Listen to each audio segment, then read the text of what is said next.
I'm here with Alexander Mercouris, editor-in-chief of the Duran. Alexander, we have some more Brexit news. EU leaders have agreed on a plan to delay the Article 50 process, postponing Brexit beyond the March 29th deadline. From what I understand, this is mostly the EU leaders dictating to Theresa May their terms. Did I phrase that correct? Have the EU leaders agreed on a plan to delay Article 50? Are they going to give it a couple more weeks? And what are the marching orders that May has received from the EU leaders? Right. The first thing to say is you're right on both counts. The EU has entirely dictated the terms. What actually happened was that the EU leaders, and there was a split between them, which I'll talk about in a moment, but the EU leaders debated her request for an extension of Brexit. This is the extension that we talked about in our last video. She asked for an extension to the 30th of June. The EU leaders then interrogated her for, I think it was 1.5 hours. She made a terrible impression. She was then asked to leave the room. She was kept outside the room as the EU leaders discussed options for 6 hours. Can I stop you real quick, Alexander? Who are these EU leaders? Do you know? Yeah. Yes, just for our viewers to understand who's interrogating who. Right. So the EU leaders are the heads of government of the EU. So we're talking about Angela Merkel. Okay. We're talking about Emmanuel Macron. We're talking about Prime Minister Conte of Italy. We're talking about Viktor Orban of Hungary, who apparently did play a role in the discussions. So to paint the picture, they're all sitting, they're all in the same room discussing this? Is this what's going on? They're all in the same room. They're all in the same room discussing this with their aides. Okay. And Theresa May is outside, and the discussion goes on for 6 hours. And there's a split between the softliners, who are led by Angela Merkel, who want to give the British more time, and the hardliners, now increasingly led by Emmanuel Macron, who've come to see the British as the major obstacle to Macron's plans for further EU integration, who were very unwilling to give the British any kind of extension at all, but who initially spoke about an extension. The most they were prepared to grant was an extension till the 7th of May. Which is considerably shorter than the one that Theresa May was asking.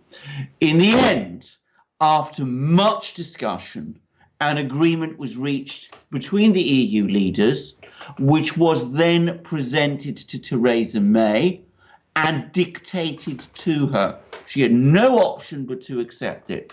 The proposal is as follows. Theresa May has until next week to get her deal passed. If it is not passed next week, then Britain leaves the EU on the 12th of April. If it is passed, then Britain leaves the EU on the 22nd of May. The reason it is really extended to the 22nd of May is because agreed with Theresa May that the British would have to pass various legislation to put her deal into effect, and that would take several weeks. But essentially, Brexit Day is now the 12th of April.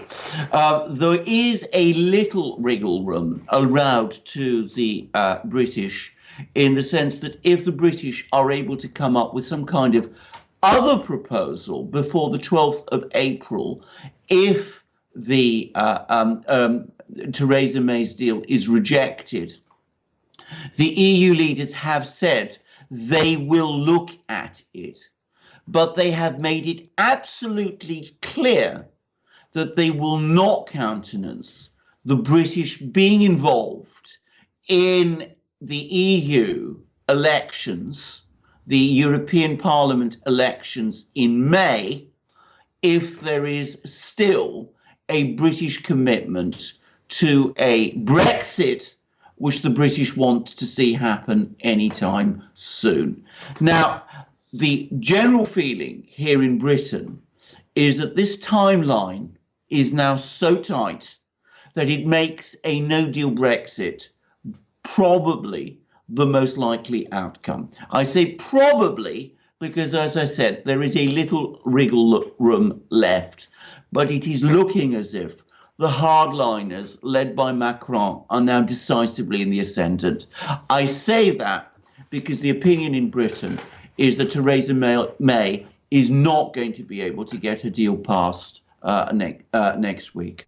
Okay, so to summarize it very, very quickly again, and this is Theresa May's terrible deal that she's negotiated.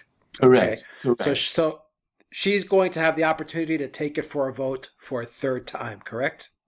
If she can persuade the Speaker and the House of Commons to allow her. No. Okay. And it's not certain she will succeed in doing that. Okay, so she needs a Speaker. We're talking John Bercow? We are talking about John Bercow. Or if she can get a majority of the House of Commons to overrule the Speaker. Very difficult. Okay, and when are we going to find this out, if she's going to be able to table that agreement for a third time? There's been no clear timetable given, but the likeliest day is Tuesday. Okay, so Tuesday we may find out. So we'll find out sometime next week. If they vote that deal down for a third time, then it is most likely a no-deal Brexit on the 12th of April. If they pass that deal, then it is a Brexit on Theresa May's negotiated deal on the 22nd of May. Correct. That's it. That's what's been proposed. This has sent Britain into deep constitutional crisis. There is now talk. In fact, it's more than talk. There is a very reliable source that in the Daily Telegraph, which says that the chairman of the House of the 1922 committee that brings together conservative backbenchers went to see Theresa May and told her that she has lost the confidence of the Conservative Party and should quit. All right. Do you think that Theresa May will resign? Will she quit? It's quite possible. I'm sorry to say it is not a certainty. She seems to be trying to dig in, relying on the rule that the Conservatives are out of the leadership until December. And what she now seems to be proposing, and this is really incredible to me, is that if her deal fails on Tuesday, she's going to allow the House of Commons on Wednesday to have what are called indicative votes. These are votes whereby MPs are allowed to put forward various Brexit proposals and to see which one gains the most support. Those would include a second referendum. I was going to say that. And a second referendum and, incidentally, revoking Brexit. So this seems to be what she's trying to do in order to hang on. I have to say, I find that absolutely terrible. I think it is quite clear, to my mind, that if she can't win on Tuesday, she must resign. So the wiggle room, the game plan may actually be Theresa May going to try and get a third vote on her negotiated deal, not getting the okay to table that deal for a third vote, and then gathering up all the MPs and all the people in Parliament to push for a second referendum, or even the revocation. Even the revocation is that where the EU is angling towards? I think there are some people in the EU who would want that. That there is no question at all. But it's now quite clear that the hardline integrationists, led by Emmanuel Macron, have decided that Britain, one way or the other, is an obstacle, and they would like to see it removed so that they can press on with their project of full EU integration. What these people are worried about is, quite apart from the fact that a Britain that remains in the EU after voting to leave would be a very difficult partner anyway. What they're worried about is European Parliament elections with a British elections, the British participating in them, bringing Nigel Farage and his new party, which is going to be called apparently the Brexit Party, sweeping the board, forming a large core of support within the European Parliament and leading to people like the hardline Brexiters, led by Macron, losing control of the European Parliament. They don't want to see that happen. They would rather have a no-deal Brexit than risk it. Okay, so Macron has kind of come to the conclusion that his grand plan to have an integrated federal states of Europe yes, has a much better chance for success without the UK in it. How is Merkel looking at it? Because doesn't Merkel want the same thing? Doesn't she want more integration in Europe? How come she isn't siding with Macron?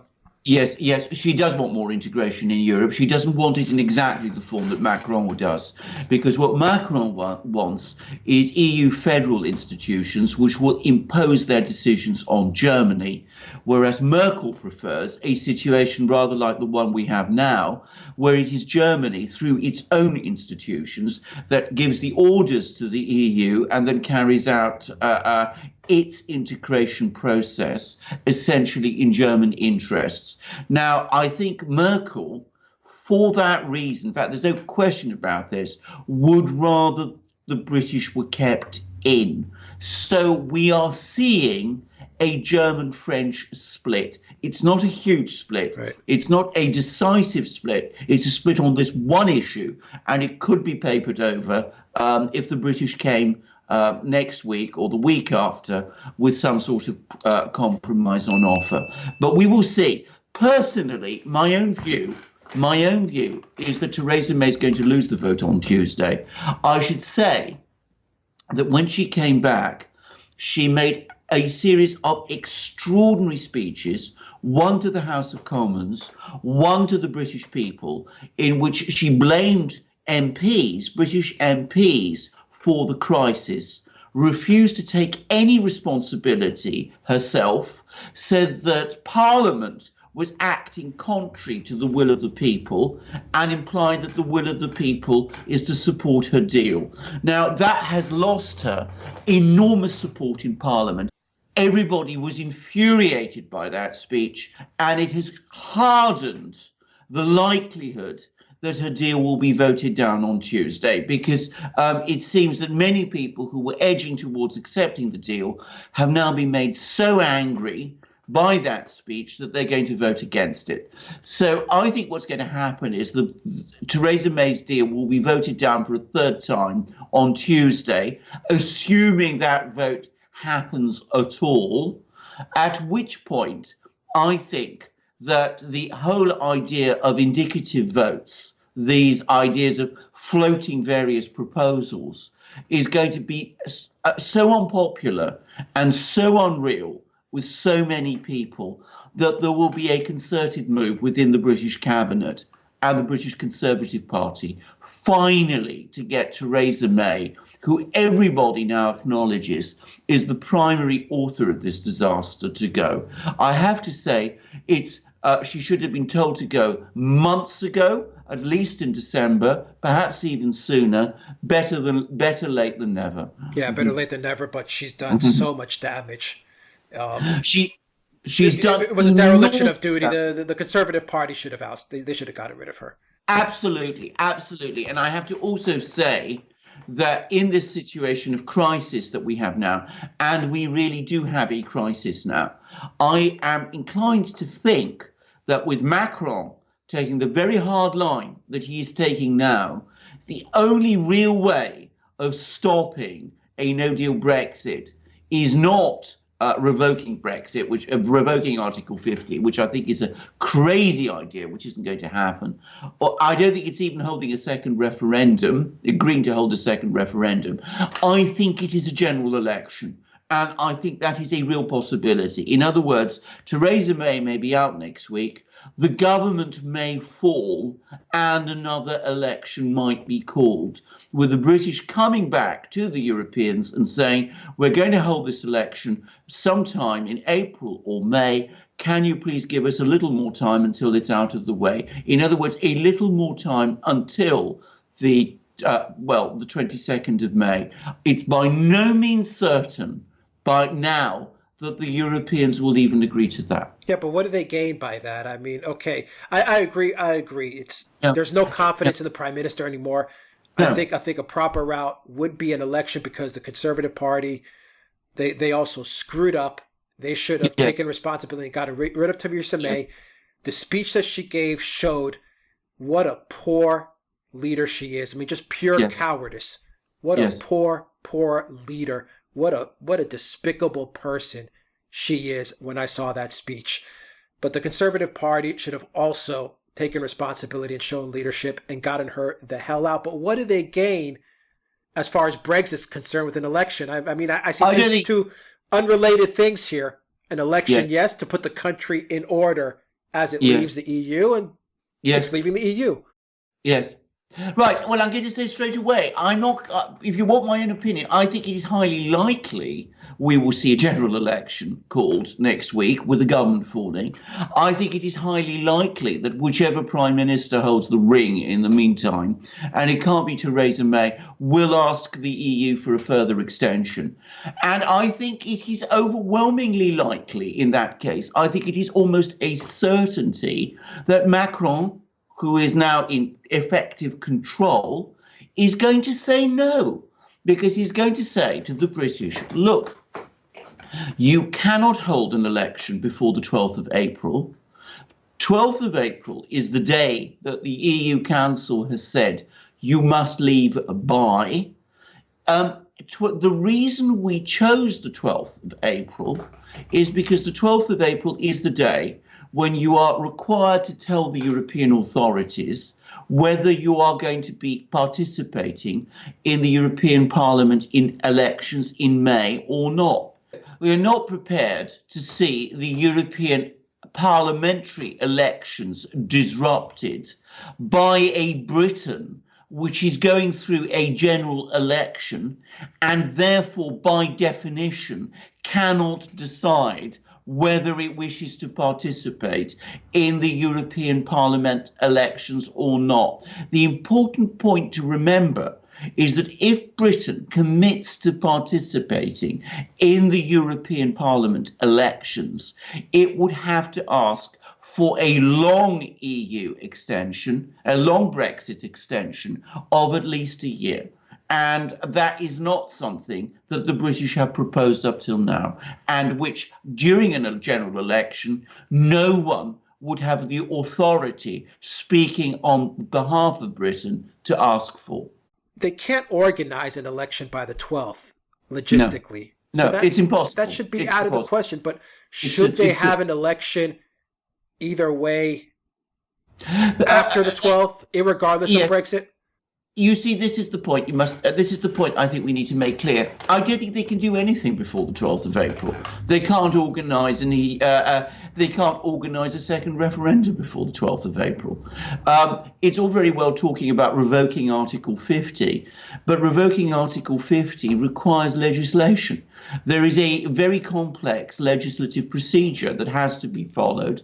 It has to go through the House of Commons. It has to go through the House of Lords. It's very difficult to see how that can be done in such a short time. I mean, they would have to cut corners, and I don't personally think it's possible. So I don't think anything can happen before the 12th of April. So if Theresa May's deal is voted down on Tuesday, and if that vote doesn't happen for the procedural reasons we've discussed, because the Speaker won't allow it and the House of Commons won't overrule him, then I have to say the most likely outcome is a no-deal Brexit on the 12th of April. Macron is apparently putting the chances of that happening at 95%. What if Theresa May does manage to get her deal approved?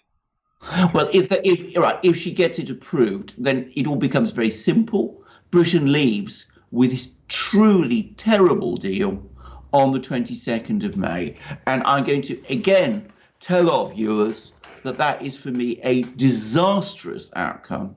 A disastrous outcome. I don't think there is any question at all. The House of Commons should vote this deal down, and Britain should leave with a no-deal Brexit on the 12th of April. That is the only outcome to me which makes any kind of sense in this situation. Historically speaking, where would you rate Theresa May in terms of prime ministers for the UK? She is the worst prime minister I have known in my lifetime, and I've known some pretty bad ones. I mean, she's even worse than Tony Blair, and that says an awful lot for me. Well, all right, and we'll leave it at that. So what's the day that we're looking at? Tuesday then? Tuesday. We will keep our viewers, we promise to keep our viewers fully informed about everything that happens. And can I add, by the way, I mean, she's certainly the worst prime minister, Theresa May, certainly the worst prime minister in my lifetime. There are people who are saying that she's the worst prime minister since Neville Chamberlain. A Tory MP, his name is Michael Fabricant, said that what we need in this situation is a Churchill, and what we have is a Neville Chamberlain. Neville Chamberlain is the British Prime Minister who in 1938 went to Germany, negotiated a deal with Hitler, said it was peace in our time, and set the conditions for a Second World War in which Britain was fighting for its life.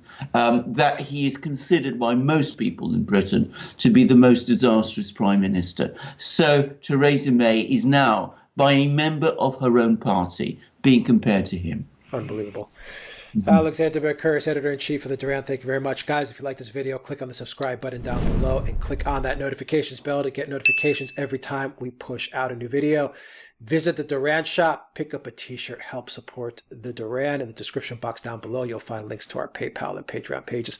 Please donate to the Duran. That really helps us out a lot. You can get a copy of this video in audio format. Follow us on iTunes and SoundCloud.